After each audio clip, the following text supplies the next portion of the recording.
Hello, BookTube. Regina St. Clair suggested to me this morning that she would like to see a video from me about the latest NaNoWriMo controversy.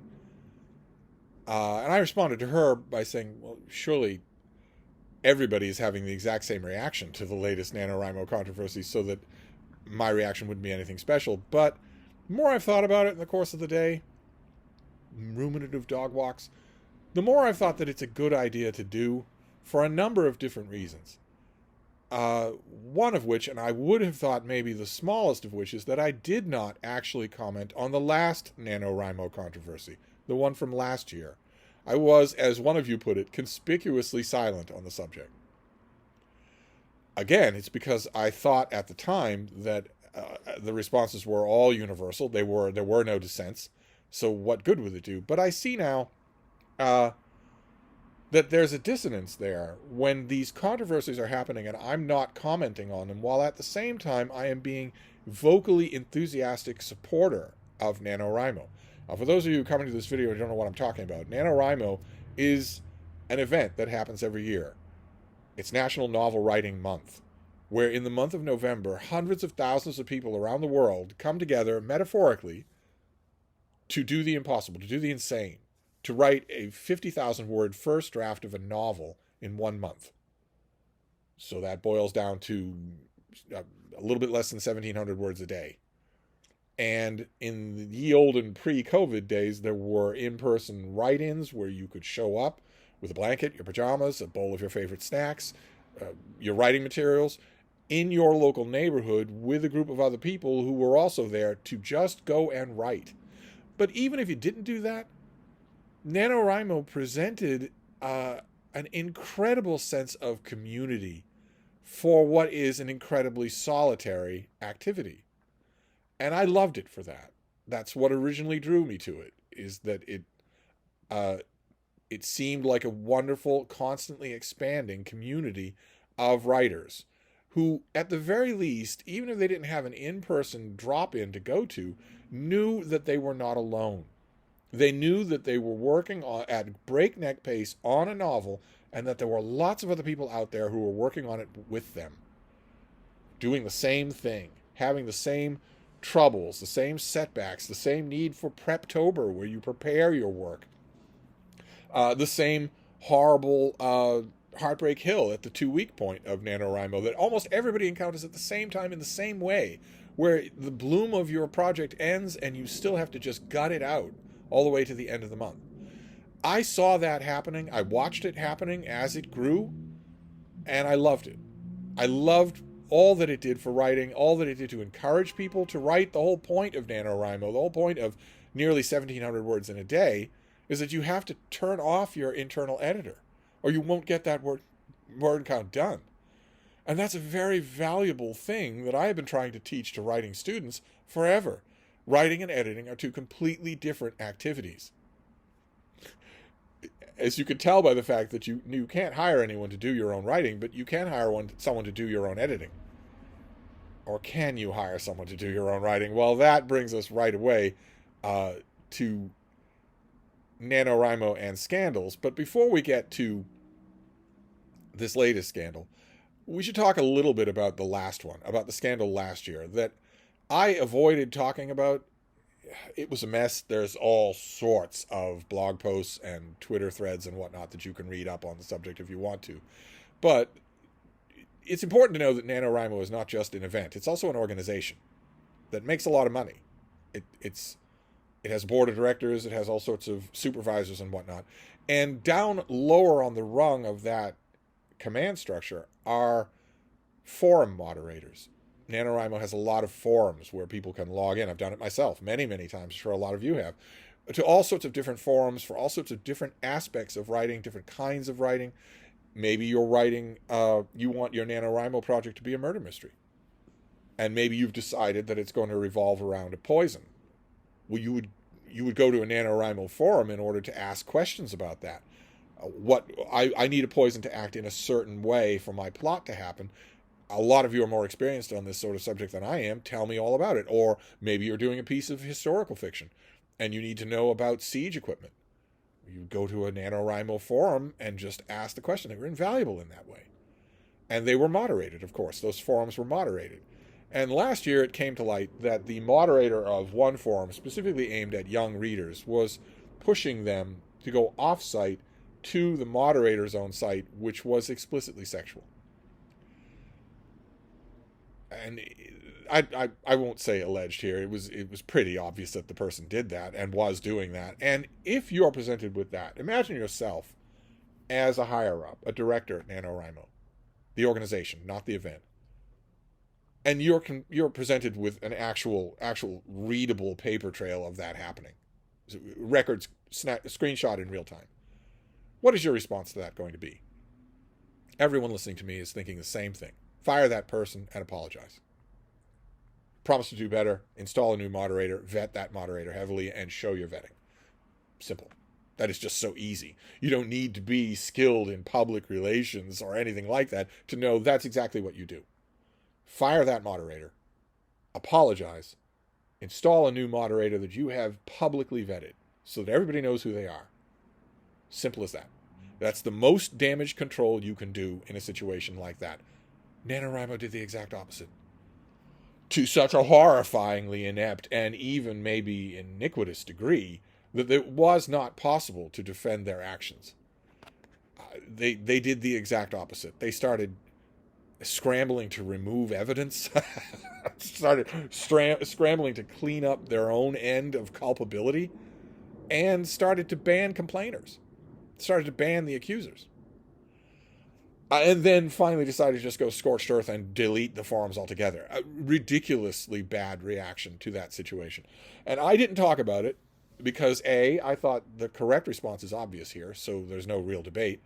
And B, the fact that NaNoWriMo's directors gave the incorrect response is also obvious, so there's no real reason to discuss that. And C, and maybe most importantly, the thing that governed me at the time of that earlier controversy was this doesn't affect NaNoWriMo. As crazy as that sounds, the goal, the mission, if you will, of NaNoWriMo remains the same, which is to encourage people to write. Okay, I said in my mind, okay, so one forum moderator went rogue, saw a vulnerable community and took advantage of it, and NaNoWriMo, the corporation, responded ineptly, or worse, nefariously. Okay, but the good that NaNoWriMo does is still there. It's still about stories, encouraging you to write communally and encouraging you to work to remove your inner editor, at least for the first draft. That is still there. That I still celebrated last year in all the NaNoWriMo events. I have celebrated NaNoWriMo for years, even despite that scandal. And even despite the fact that that scandal last year really didn't look like just one moderator going rogue. It really did end up looking like NaNoWriMo was complicit. Certainly they did not accept the kind of responsibility as quickly or as fully as they should have for what was obviously their own fault. I mean, if a moderator in your organization goes rogue, that's your fault. You might not be able to read people's minds, but you can see a paper trail when it's presented to you, and you should have acted in way X and you didn't. You acted in way Y instead. But I didn't concentrate on it. I have loved writing for a long time. I've taught writing for a long time. I wanted to concentrate on that instead, on the mission of NaNoWriMo, which I thought was a really good one. A lot of people left NaNoWriMo because of that scandal last year. A lot of people said, no, this is not just one rogue moderator. This is a corporation covering its own ass at the expense of actual predation. So, no, I'm done with NaNoWriMo. A lot of people did that. I didn't. And then this year's scandal came around, and maybe you've seen it on Twitter or elsewhere. Maybe you've seen some of this scandal. But and Regina brought it, she brought it up in an email, and a couple of you had brought it up in emails before, wondering, well, what are you going to do? Are you going to do NaNoWriMo this year, et cetera, et cetera? I know you don't agree with this. And I wrote back to those people along the same lines of what I ended up writing back to Regina, which was, surely this is also self-evident that it doesn't need a response, but I have been a vocal defender of NaNoWriMo, and I want to do more than respond. I also want to declare, and that does require a video. So I'm glad that she brought it up. It's an excellent idea. So let's talk a little about this year's scandal. which may not be the last NaNoWriMo scandal, but it will be my last NaNoWriMo scandal. Thinking about this has prompted me to actually make up my mind on the subject, which is important to do. So again, hats off to Regina for bringing it up. I want to read you the paragraph that is the heart of this year's NaNoWriMo scandal, because NaNoWriMo issued in the run-up, I mean, it's September, we're in the run-up to NaNoWriMo this year, they issued a statement about a rather obvious subject that you'd think they would be talking about, which is AI, specifically so-called generative AI, where you hand an AI program of sufficient sophistication parameters for a task, a creative task that you want it to do, and you just press play, and it does that. Generative AI may have come, the ethics of generative AI may have come to your attention because of the art world, where generative AI, so-called, where you ask it, I want a picture of Spider-Man fighting Superman. It will do that. It will generate that for you, and a whole bunch of other things too along those same lines. And you may have encountered that aspect of the whole controversy about generative AI because it's of course not using its own material. It's pirating all sorts of other materials and mixing them all together.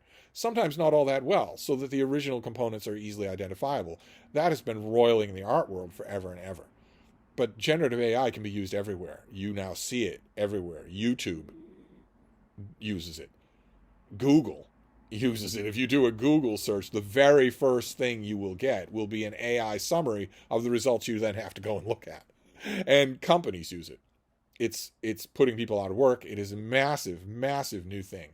And naturally, when it comes to technological developments like this, the law is lagging far behind. We're in the Wild West until the law catches up. And so you would expect that NaNoWriMo, the organization, would weigh in on AI. They have a whole bunch of rules about their main event, a whole bunch of strictures that you have to apply to. No pastiche fiction. You can't tread into copyright nightmares by using other people's products. No older works of your own that you're polishing up for NaNoWriMo proper. You have to write new material, etc. It has to be fiction. It can't be nonfiction for NaNoWriMo proper. You'd expect them to weigh in on AI. And they did. I couldn't believe it when I read it the first time. When I read this when it first came out, what is that, a week ago? 2 weeks ago? When I read this announcement for the first time on Twitter, I read it on Twitter, and because it's Elon Musk's Twitter, I assumed it was false. I assumed it was just a lie. But no, I have verified it. This is actually NaNoWriMo's stance on AI. I guess I'll read you the whole thing. It's only 2 paragraphs. NaNoWriMo does not explicitly support any specific approach to writing, nor does it explicitly condemn any approach, including the use of AI. Warning bell number 1. One approach to writing that is right now being contemplated by hundreds of thousands of students all over America is plagiarism. Plagiarism is an approach to writing. If you're going to use this kind of neutered language, you open the door to that. Plagiarism is an approach to writing. Does NaNoWriMo support plagiarism? But anyway, let's move on. I'm trying not to pick at every sentence.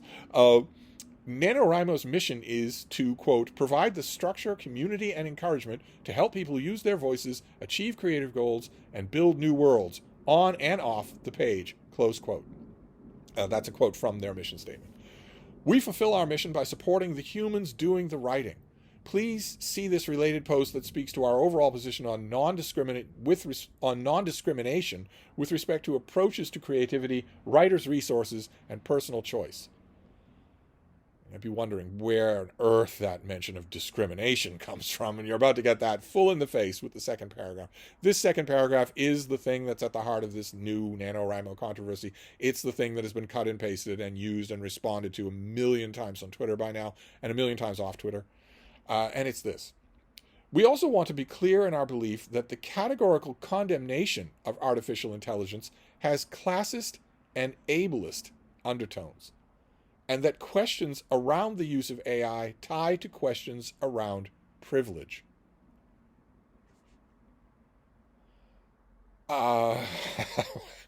Which is NaNoWriMo's way of saying if you are categorically against AI writing your stories for you, you're being a bigot.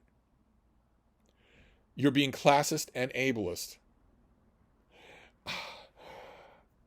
you're being privileged. You're showing your privilege. The translation of which is that if you are underprivileged or disabled, then you might need AI in order to write your story. And that condemning AI as a writing tool or a writing substitution because of that fact would make you ableist. It would make you elitist. It would make you privileged. In other words, as many people pointed out right away, this is the textbook definition of the concept of the bigotry of low expectations. This is the soft bigotry of low expectations, that if you're disabled somehow, well, you're going to need that leg up, all right? You can't play on a level playing field. You're going to need this, and therefore being categorically against this thing is ableist. It's actually bigoted. As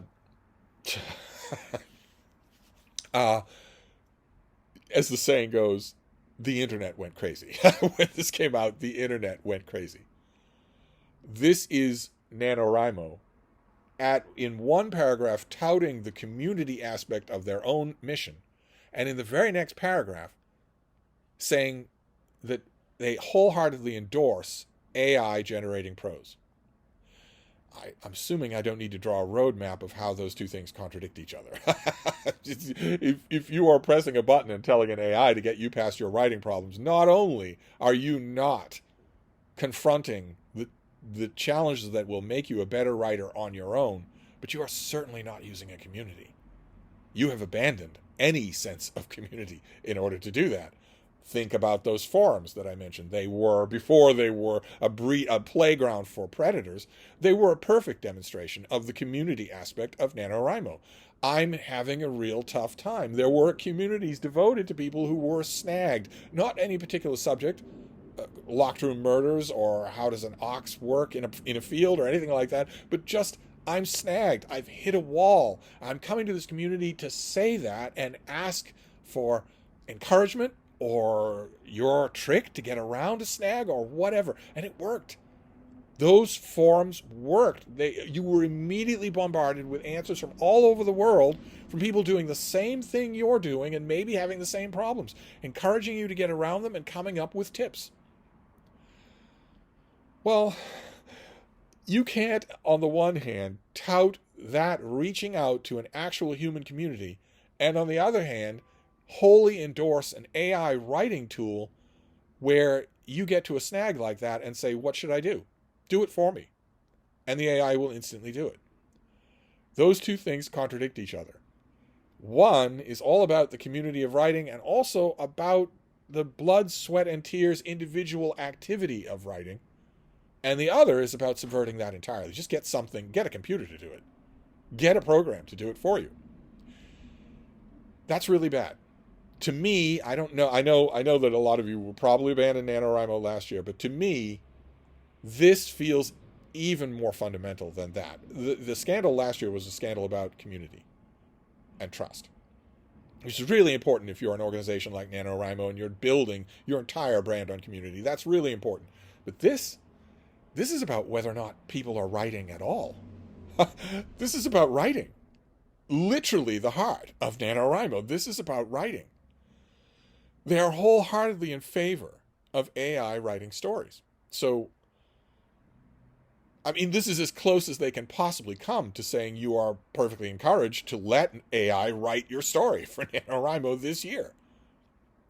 Feed your parameters into your chosen AI, ChatGPT or whatever, and let it write your story.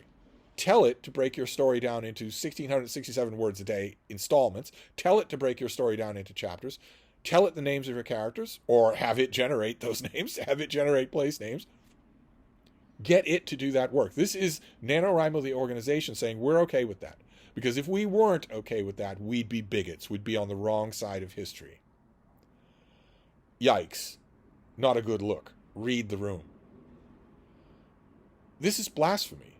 This isn't just a personnel scandal, which you could, if you squinted hard enough, look at last year's scandal and call it. This is blasphemy. And it reminds me of William Gallagher from the YouTube channel 58 Keys. He has been saying this for video after video. He has been saying, when it comes to generative AI, if you can't take the bother to write your prose, then I'm not going to take the bother to read your prose. Simple as that. And if NaNoWriMo is telling all of its prospective participants that you don't know, you don't have any idea, are you out there working side by side with computer programs or people? We don't know and we don't care. Feel free to use generative AI to your heart's content. Use it as much as you want. That's blasphemy. And the more I thought about it, especially with Regina's prompting, the more I realized this really is a line in the sand for me.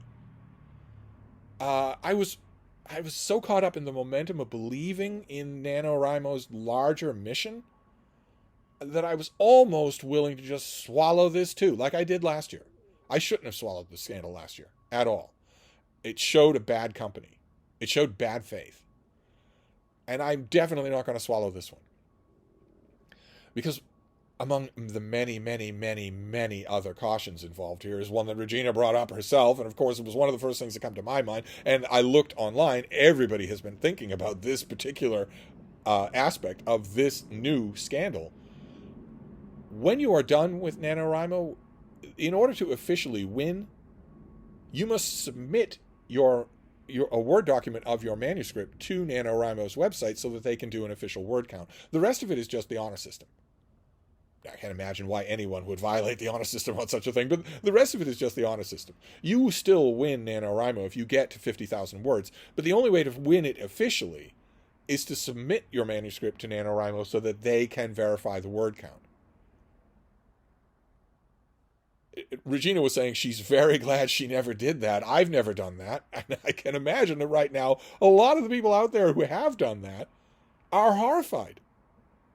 Because as numerous commentators online have pointed out, ever since this infamous paragraph went live, what are the odds that NaNoWriMo, the corporation, has not sold all of that prose? That's millions and millions of words of prose. What are the odds that they haven't sold it to some generative AI company that is only in the process of hoovering up as much prose as possible? You need the most ingredients to form the basis of your generative AI, no matter what it is. If it's images, if it's numbers, here if it's prose. You need as much of a raw database of ingredients as possible so that your AI can mix things up and spit things out. Well, people have been submitting 50,000 word manuscripts to NaNoWriMo for years now. They have all of that. What are the chances that they haven't sold it? Your work to some generative AI that will write a story that will bear just enough similarity to your work so that you can't sue. But that wouldn't have been possible without your work. NaNoWriMo, the corporation, those directors that let people down so badly last year, well, they could come out with a statement tomorrow saying, no, we would never do that. We would absolutely never sell your work to anybody. A, who would believe them after last year?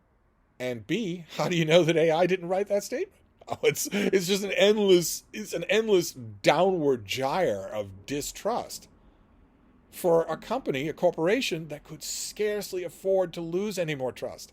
This is, I think, the nail in the coffin for NaNoWriMo. I don't think it's any surprise that in the websites and in the forums that I've been looking at, the blogs, and also on social media, the number one response that I've been seeing is not people saying this is horrible, this is scandalous, NaNoWriMo needs to make this right. Almost nobody is saying that. I think they have a vivid enough memory from last year of how badly NaNoWriMo fails to make things right. Instead, the number one response I saw everywhere, across the board, written everywhere, was, okay, well, this doesn't affect things. We can still do a novel. What are other places that we can go? Where we check our word count, where we keep each other accountable, where we talk to each other about what we're doing. What is an alternative to NaNoWriMo? And people are coming up with lots and lots of them, and also making some of their own. That was by far the most widespread response that I saw on podcasts and Substacks and social media and blogs and whatnot. By far the most common response was, well, enough of this. We're not out here demanding that NaNoWriMo make this right anymore. We are leaving NaNoWriMo. We're going to close our accounts and leave. Because they don't care about the written word, written by people. And they are not trustworthy. as recipients or curators of what we have already given them, our own written words. They're not trustworthy, and they're not ethical, and this stance about AI not only encourages generative AI to write stories, but also accuses anyone who disagrees with him of being a bigot. It's just such a 2015 move. No one is expecting NaNoWriMo to make this right.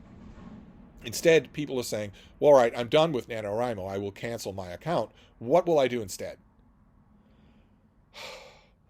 And Regina's prompting and reading all of that stuff, and also thinking, a lot of you have raised this subject with me, wondering, what do you think of this? I've had this very paragraph cut and pasted into I don't know how many emails. All of it has made me think about this, that this really is a line in the sand, and that in addition to just bringing it up and talking with you, I should also do something about it myself. And I have decided the decision isn't hard to make here. The future is not written, but the decision of what to do here is not hard to make, which is to drop NaNoWriMo, to cancel my own account. I'm not 100% sure how to do that, but I'm sure that I can find somebody to walk me through it. I have an account. I have all sorts of projects that I've listed on there over the years. I even have the little bookmark on my bookmark bar. Even on months when NaNoWriMo is not active, I still have it up there to remind me to look at it and smile, thinking about communal writing like that. It's made me smile all these years, but not anymore. Not anymore.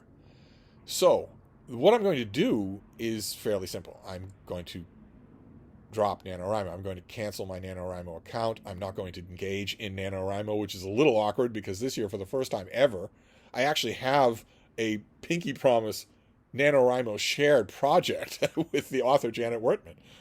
I don't mean to leave her in the lurch. What she does with NaNoWriMo is up to her. I will still do my end of that pinky promise. I just don't know how I will do it. But I won't be doing it on NaNoWriMo. I don't want to give them anything more in the way of traffic or clicks or support or anything like that. I really should have made this decision last year, but 2 crises in a row, each one fundamentally horrible. No. So I don't want to be giving them anything else. I don't want to be posting a picture and noting what my new project will be, even though for once I know it. I know what it is. So I'll have to do that somewhere else. I won't be doing it on NaNoWriMo, so I'll have to make my apologies to Janet. I'm sure that she'll understand it. For all I know, once she looks into this scandal, she'll make the same decision. No shade to the writers who decide to stay with NaNoWriMo. I'm sure that hundreds of thousands of people will. But this paragraph really undercuts the mission of NaNoWriMo. It really gets to the core of what it is. I don't see how I can continue. So what I'll do is clear. I will drop NaNoWriMo. I will delete my account, and that'll be done with. It'll be this thing that once upon a time was genuinely wonderful for writers, and then serially betrayed them in a couple of different fundamental ways. What I'll substitute it with is my big question. I need to look into a lot of alternatives that have come up on social media and on Substacks and blogs. I need to look into some of those alternatives, but also I have to wonder if maybe I should embrace an alternative of my own. I've been wondering on this channel a few times in the last few weeks about whether or not I should do a writing project for September and October. I was thinking to tide me over until NaNoWriMo. But whether NaNoWriMo is there or not at the end of that process, surely that process can still happen. Maybe we need to start some sort of writing collective of our own. Keeping each other accountable, talking to each other about plot points or writer's block or whatnot. Set time frame, set parameters, maybe not, they don't have to be all that strict, but the communal aspect is what I'm looking to preserve. Maybe we need to do that. I don't know that AuthorTube exists as an entity. The AuthorTube that I've looked at recently looks like it's all just people selling webinars or notebooks. I have no interest in doing that. But what about something like a writing collective of our own? I'm going to have to float that idea and look into that as a possibility, because I'd rather not lose everything connected with NaNoWriMo, especially the part that I like the most, which was the communal part. I'd rather not lose that all, just because I'm losing the site that I believe now is fundamentally ideologically compromised, just fundamentally gone. Like I said, they could not effectively apologize for this. They can't effectively correct it. If they say that, no, we've thought about it, we've heard your feedback, and we are now against generative AI, no one would believe them. And no one would believe that anything that they promulgate isn't generative AI. That's the problem with letting this thing in the door. I'm not thinking about restoring NaNoWriMo, but I like that element of it. The communal element of it was something that they legitimately did wonderfully for a long time, a decade. So I guess that's my response. That's the controversy, and that's my response, which is to just drop this whole thing. This is now a permanently tainted organization. But what about the writing? Do we form some sort of writers collective? Do you know of one that's already formed that is inviting and that isn't problematic in this way? Or would you like to make one of your own, of our own, accountable to ourselves instead of a corporation? I don't know. I don't know the answers. I don't know the future. I just know the past and I know the present. I don't know about the future. I haven't a clue. So tell me what you think. Is this the line in the sand for you about NaNoWriMo? Is this too much for you? Have you ever submitted a manuscript to NaNoWriMo? Be a very awkward question to ask about now. I think probably tens of thousands of people are this week asking themselves that question. Oh my God, did I give them something just for an online validation? But they have the prose that I wrote, that I sweated over. Did you ever do that? What do you think of this? Does it form a line in the sand for you? Are you done with NaNoWriMo? Are you going to delete your account? And if so, what do you plan to do in the future? This leaves a void. We all used to have fun complaining about it. We used to have fun complaining about the fact that NaNoWriMo chose one of the busiest months in the calendar to do this extra impossible thing. We used to complain about it, but we loved it too. There's definitely going to be something missing there come November. So what do we do about that? I'd love to hear your thoughts on the subject. Anyway, that's me and NaNoWriMo. Very many thanks to Regina, of course, for coming up with the final nudge to get me over the line. I'm going to wrap this up, but I'll be back. Let me know what you think. Thank you, BookTube, and I guess AuthorTube.